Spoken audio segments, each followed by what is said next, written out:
there's something quite important there in terms of the role of the human in all of this as well, where the technology can clearly help at scale or give people a starting point or sort through in this myriad of potential content that's out there that might meet the need.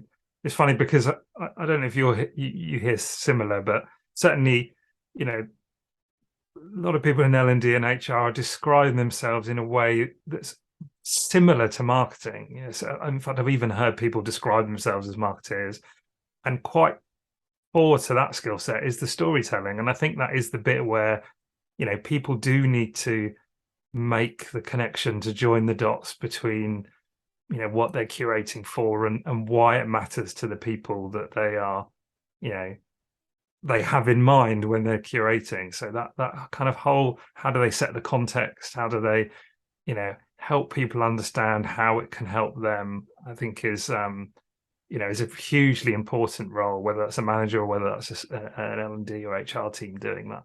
Absolutely, yeah. And especially with all the GPT stuff in the news and everybody trying out ChatGPT at the moment, there's that fear around, is this going to replace our jobs?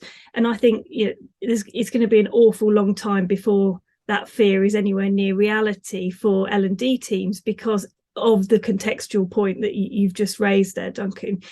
How can you effectively tailor a collection of learning assets to an organization without some specific domain knowledge? And the machines can have a really good go at it, but you definitely still need a human to verify the relevance to the audience themselves. I mean, would you agree with that?